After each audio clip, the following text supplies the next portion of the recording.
dalam proses penjemputan kesembuhan melalui Al-Quran.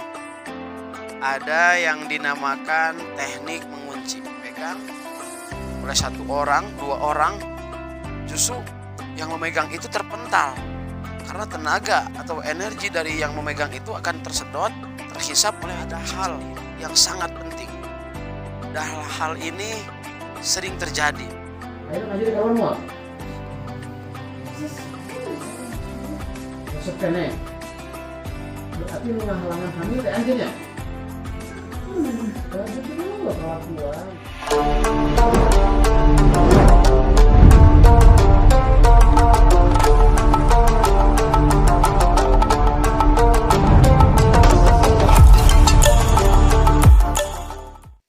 Assalamualaikum warahmatullahi wabarakatuh.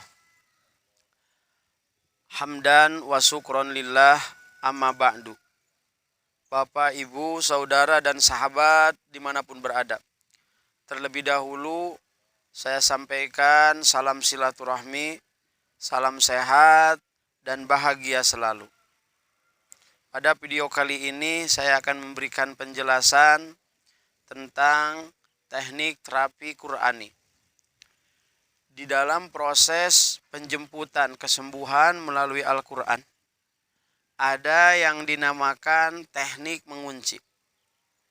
Teknik mengunci ini hanya bisa dilakukan bagi pasien yang mengamuk, pasien yang berontak. Tentunya dengan tujuan agar pasien diam, agar pasien tenang, sehingga proses terapi Qur'ani bisa berjalan dengan lancar. Kenapa tidak dipegang yang berontak itu? Justru saudara, jika pasien ini dipegang, yang pertama, apalagi kalau bukan muhrim, itu hanya akan membatalkan wudhu kita. Sementara jika wudhu batal, ini akan menghambat proses terapi Qur'aninya. Dan yang kedua, ketika pasien dipegang, justru akan menyakiti pasien itu sendiri. Dan yang ketiga, dengan dipegang justru energi dari yang memegang itu atau tenaga orang yang memegang itu akan terhisap, tersedot oleh jin yang merasuki tubuh pasien itu sendiri. Sehingga tidak sedikit ketika ada pasien berontak, pasien mengamuk, dipegang oleh satu orang, dua orang, justru yang memegang itu terpental. Karena tenaga atau energi dari yang memegang itu akan tersedot, terhisap oleh itu pasien sendiri. Maka dengan itu, alangkah baiknya jika dilakukan teknik mengunci. Adapun cara teknik mengunci, bisa yang dikunci itu bagian kaki, bisa yang dikunci bagian tangan, tergantung bagian tubuh yang mana yang berontak. Jika yang berontak bagian tangan seperti mau memukul, kalau kaki mau menendang ruqyahnya, itu bisa dikunci. Dikunci bisa ke lantai, bisa juga ke dinding. Contohnya seperti berikut ini. Ketika pasien mau mukul, kita pegang saja tangannya, tapi tetap kita harus menjaga wudhu agar tidak batal. Sebaiknya memakai sarung tangan yang tebal. Setelah tangannya disimpan di lantai atau di dinding, lalu kita seolah-olah atau seakan-akan sedang mengunci. Seperti contoh di lantai di sebelah sini, tangannya disimpan, lalu kita pakai kunci. Sambil sebelum kita mengunci, kita bermohon kepada Allah Subhanahu wa Ta'ala agar Allah mengizinkan ayat Al-Quran yang kita baca menjadi asbab kunci yang tidak bisa dilepaskan. Seperti membaca sholawat terlebih dahulu. Allahumma sholli ala Muhammad, Allahumma sholli ala Sayyidina Muhammad. Lalu kita berdoa, ya Allah, hamba mohon jadikan ayat ini sebagai asbab kuncian yang kuat dan kokoh, sehingga pasien tidak bisa berontak, atau pasien tidak bisa keluar, atau pasien tidak bisa bergerak. Setelah itu lalu kita bacakan ayat-ayat yang berkaitan dengan penguncian itu. Umpamanya bisa ngambil dari surah Yasin seperti A'udzubillahi minasyaitonirrajim. Bismillahirrahmanirrahim. Wa ja'alna mim baini aidihim sadda wa min khalfihim saddan fa aghshaynahum fahum la yubshirun. Setelah itu lalu kita kunci dari sini. Atau ayat yang lainnya. Seperti A'udzubillahi minasyaitonirrajim. Bismillahirrahmanirrahim. Huduhu pagulu summal jahimma sallu thumma fi silsilatin dar'uha sab'una dira'an asluku. Bismillahi Allahu Akbar. Dengan niat mengunci. Dan kita bayangkan kita sedang mengunci. Lalu kunci. Tapi sebelumnya alangkah baiknya kita berikan sugesti. Contoh seperti ini. Sekarang Anda tidak akan bisa bergerak barang sedikit pun. Karena kalimat ini akan mengunci Anda. Akan mengunci kaki Anda. Akan mengunci tangan Anda. Sehingga jin yang ada di dalam tubuh tersebut tersugesti dengan kalimat itu. Lalu diiringi dengan pembacaan ayat suci Al-Quran, memohon kepada Allah Subhanahu wa Ta'ala. Itu yang pertama, teknik mengunci. Dan insya Allah di video berikutnya saya akan kasih contoh tentang teknik mengunci. Hadirin, Bapak, Ibu, Saudara, dan sahabat dimanapun berada. Selanjutnya ada hal yang sangat penting. Dan hal ini sering terjadi. Yaitu faktor jin masuk ke dalam tubuh manusia. Di video sebelumnya saya sudah membahas beberapa faktor jin bisa masuk ke dalam tubuh manusia. Dan sekarang saya akan menambahkan 2 faktor atau 2 sebab yang membuat jin itu bisa masuk ke dalam tubuh manusia. Yang pertama adalah karena faktor dendam. Jadi jin tersebut balas dendam terhadap manusia. Mungkin karena kesalahan manusia itu sendiri yang menyakiti jin tersebut. Bisa jadi jin tersebut merasa tersakiti dengan ucapan kita, jin tersebut merasa tersakiti dengan kelakuan kita. Seperti contoh, kita pipis sembarangan, seperti kita pipis di bawah pohon, ternyata pohon tersebut ada makhluk Allah Subhanahu wa Ta'ala yang dinamakan jin. Sehingga makhluk tersebut terkencingi sama kita. Sehingga dia menuntut balas kepada orang tersebut. Atau seperti kita kencing di lubang, kencing di atas batu, sementara di atas batu dan di lubang itu ada bangsa jin. Karena jin paling suka bersembunyi di tempat-tempat seperti itu. Lalu kita sembarangan kencing, sehingga jin tersebut terkencingi. Sehingga mereka menuntut balas atas perbuatan kita. Sekalipun kita tidak mengetahui, sekalipun kita tidak sengaja melakukan hal itu. Sehingga jin tetap saja membalas dendam atas perlakuan kita. Atau contoh yang lain, kita menyiramkan air panas di lubang atau di kloset atau di tempat cuci piring gitu. Air panas tidak dicampur dengan air dingin atau tidak menyebutkan nama Allah, kita siramkan begitu saja. Sementara jin paling suka di tempat-tempat yang kotor seperti itu, dan jin tersebut merasa tersakiti dengan siraman air panas itu. Sehingga jin tersebut membalas dendam kepada kita walaupun kita tidak sengaja. Maka dengan itu saya menghimbau, sebaiknya untuk ibu-ibu jika ingin menyiramkan air panas terlebih dahulu dicampurkan dengan air yang dingin dulu. Setelah itu bacakan ta'awud lalu disiramkan. Asal jangan sembarangan, supaya tidak ada makhluk Allah yang merasa tersakiti. Karena jin tersebut merasa dendam, maka jin tersebut membalas dendam kepada kita dengan cara memasuki tubuh kita dan menyakiti bagian-bagian tubuh, organ tubuh yang ada di dalam tubuh kita.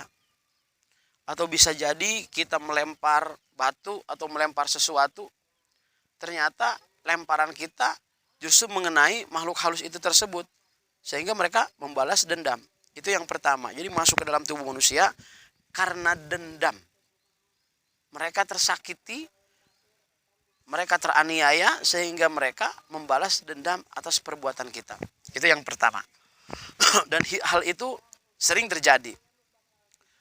Dan yang kedua, jin masuk ke dalam tubuh manusia itu karena jin mencintai manusia.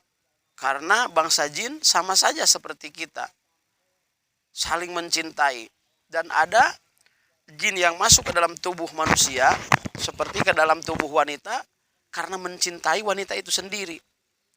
Tidak ada yang menyuruh atau tidak ada yang mengirim. Justru itu kemauan dari jin sendiri dan kecintaan jin itu sendiri terhadap wanita tersebut. Biasanya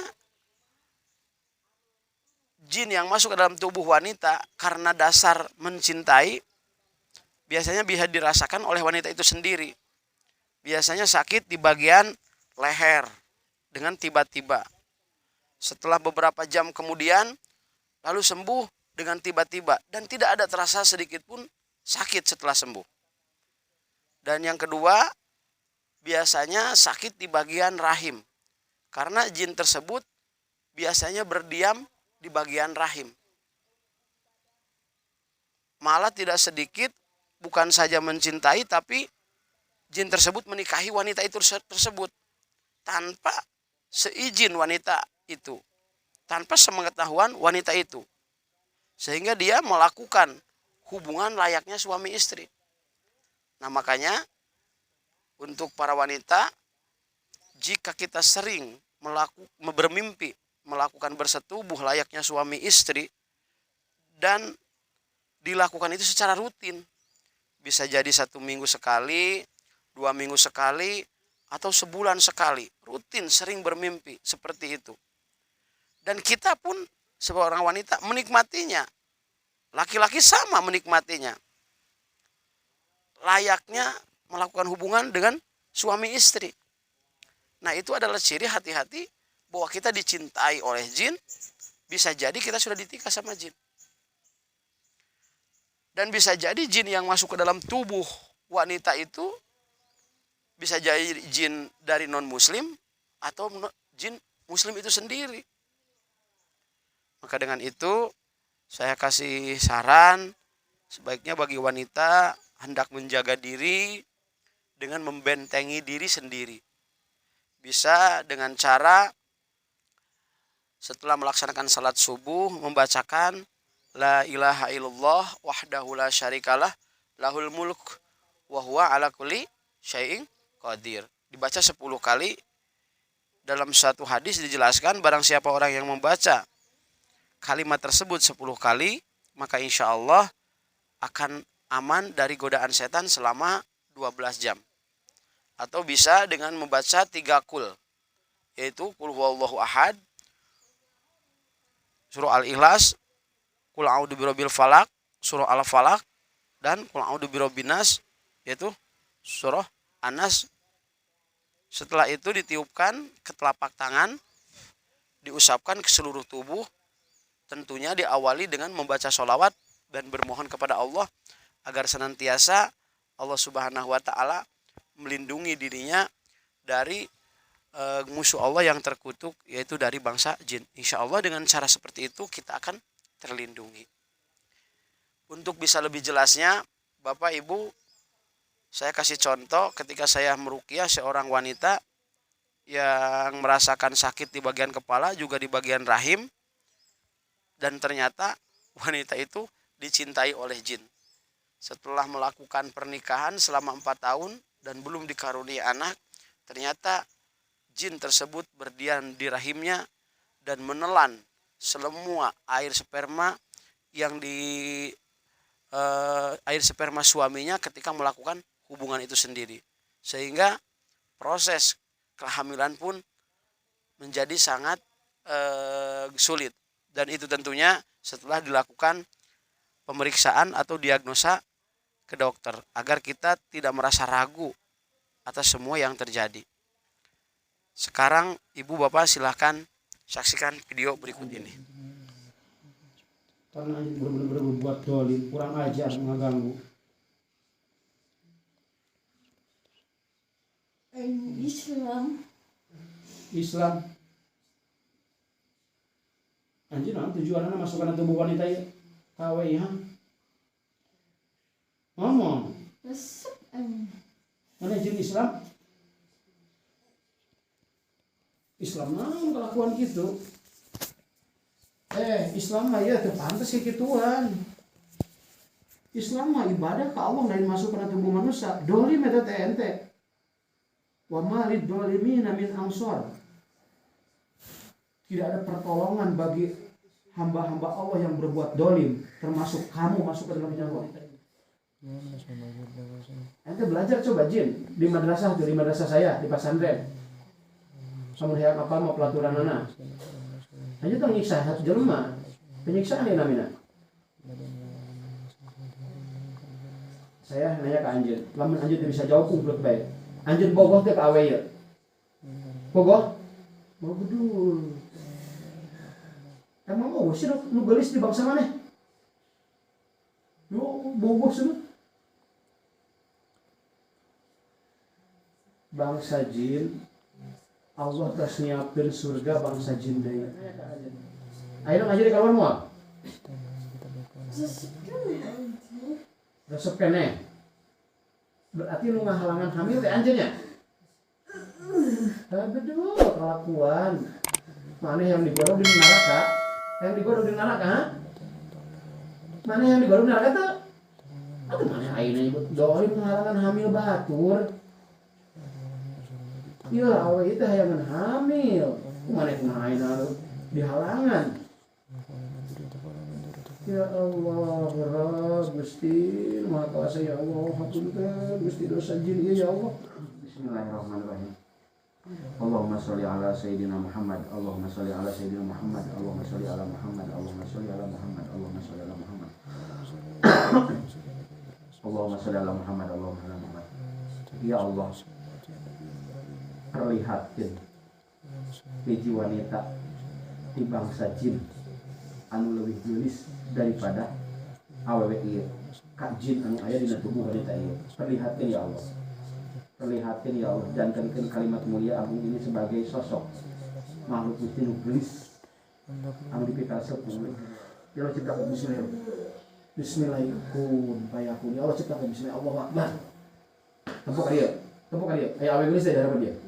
Tempuk heula ka dieu aya awe geulis teh. Aya awe geulis teh. Katempuk teh geulis teh.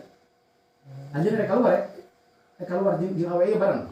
Ikuti ereknya. Anjeun teu bener ngabohong. Janji heula. Allah geus nyiptakeun awe nu geulis kanggo anjeun. Jadi anjeun keluar. Terserah ieu awe nu geulis ieu ya, rek dibawa ka mana wae ku anjeun terserah.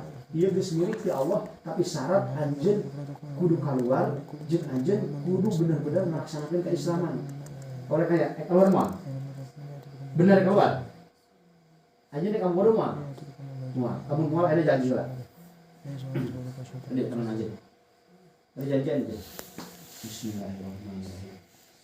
Turutan Bismillahirrahmanirrahim.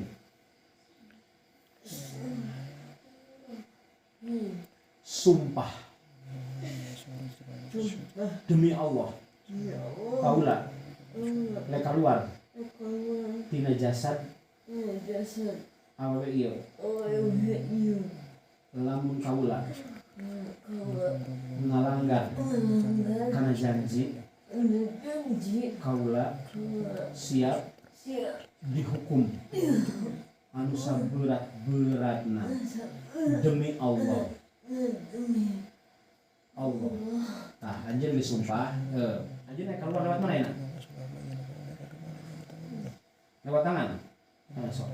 Sok enak ka dieu. Sok lemaskeun sadayana. Ieu anjeun sorangan teh aya kan batu di jero. Sorangan. Oh, sorangan. Ayeuna sok ti dieu, ti luhur sadayana turun ka dieu.